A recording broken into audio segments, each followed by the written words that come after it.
Well, hey folks, it's your old pal King Waspinator. Welcome back to Total Party Skills. We seem to have at last hit the autumn of our discontent. We've been fractured by loyalty to different publishers, loyalty to different games within those publishers, loyalty to different editions within those publishers. We're split by political affiliation, split by religious affiliation, increasingly split by racial or sexual or gender affiliation.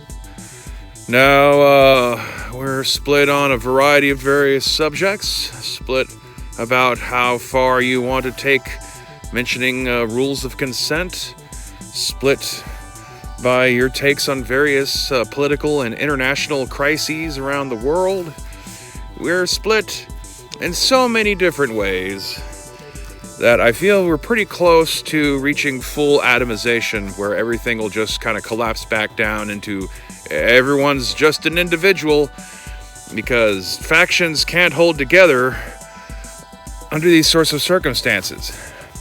Now, obviously, people in various positions of power, both real and in imaginary spaces such as the TTRPG community, will try to hold on to their power by keeping their factions as intact as possible through the, typical various means that such things are accomplished.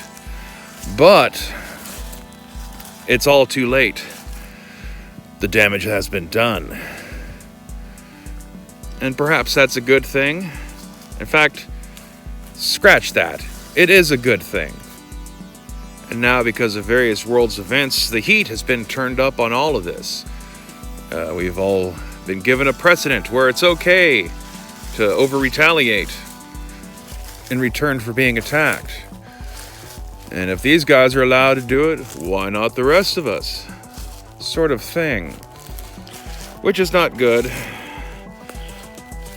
Not in the long term.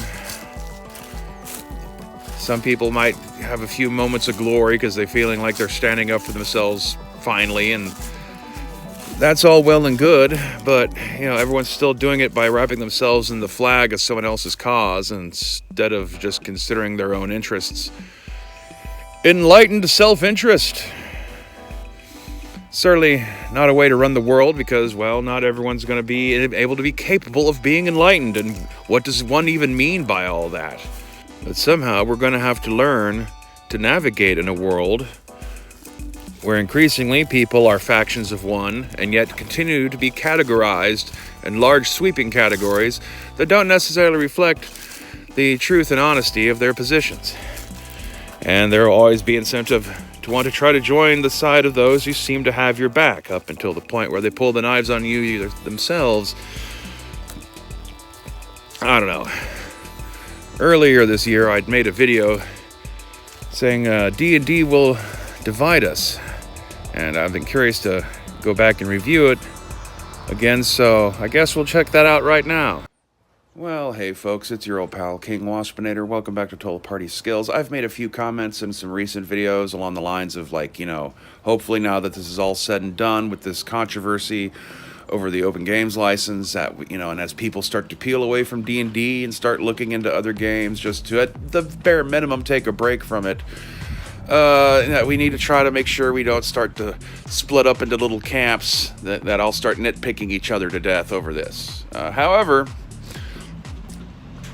as easy it is to say such things, and as easy it is for people to agree with such sentiments when they hear them in the moment, humans are psychologically driven creatures. And so various environmental stimuli, emotional stimuli, and just basic raw human instincts and patterns of life will assert themselves as time goes on.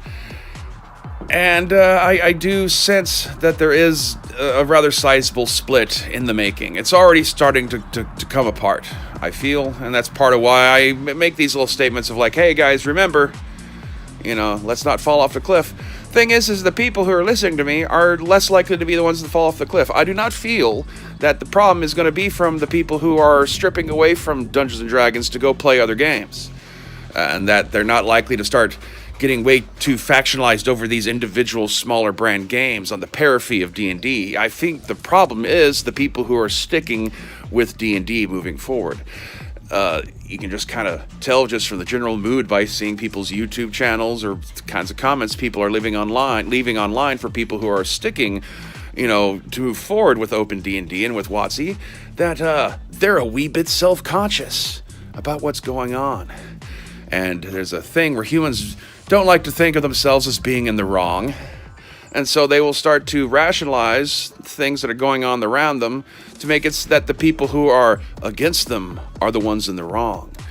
And so even though it's no guarantee, I do feel that we are looking at a problem of sorts in the community, and that the D&D people are going to get increasingly aggro and shitty in tone towards anyone who's not in lockstep, loyal with the brand. We'll see. These are just suspicions of mine. So I don't know. I just, no one can truly see the future or predict exactly what's going to happen, but I don't like what I smell on the wind, is how I'll put it, and leave it at that. Until next time, stay waspinated. So, down in the comments below, you tell me how right I was, or how wrong I was with those predictions. And until next time,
all this YouTube censorship makes me feel so bleak and miserable.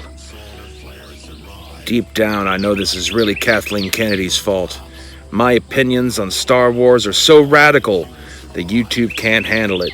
The Disney corporations gotta be the ones behind it, man. They're shutting me down. Which is why I need you to give me $1.99 so I can read your comments. Everything seems just so bleak and gray, knowing that alcohol companies are trying to sell beer to the non-binaries. Mark Hamill didn't like the tweet that I tagged him in. Orcs and elves living together? Why, they even have the audacity to think that I shouldn't use crass language in videos made for public consumption. What a serious bunch of assholes. And I, your humble truth teller, whose opinions are 100% original and are not at all derived from a cascade effect that comes down from people like the critical drinker. I have no choice but to ask you to pay $49.99 a month to become a Patreon, so I can help support the families of my vast production staff that I need to put these videos out on a regular basis. Curse you, YouTube. Curse you. Why did you make me voluntarily go through this? Can't a man just hate Star Wars in peace? Kathleen Kennedy, you bitch! Ah! The world has turned as gray as my heart. knowing that the Walt Disney Corporation is making movies for children instead of me. Didn't they get that letter my mother sent them back in 1988 telling them that I was special? That I am destined to swim with the dolphins and convince people to buy t-shirts on Teespring that I slapped together in an afternoon, to console them in the night so that they know that they are right, that Kathleen Kennedy is truly the heart of evil. Eresh Kigal, Queen of Hell, fetid bride of the dark god Nergal. I spit at thee! From hell's heart I spit at thee.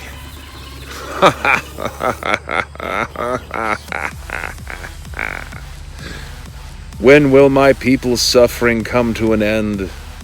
As with how many licks it takes to get to the center of a Tootsie Roll Tootsie Pop, the world may never know. Be sure to hit like and subscribe, ring the bell, and give me your money to fight censorship.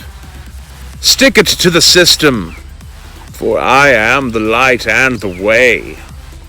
And through giving me $49.99 a month, you shall buy your path to redemption.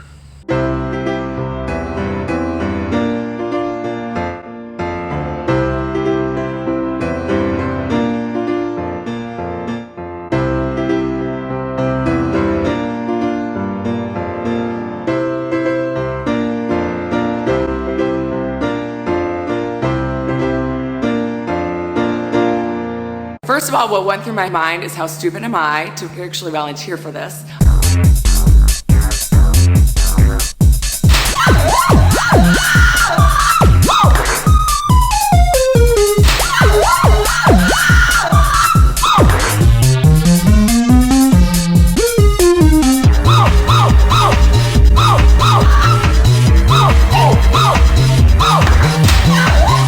It was unbelievably painful.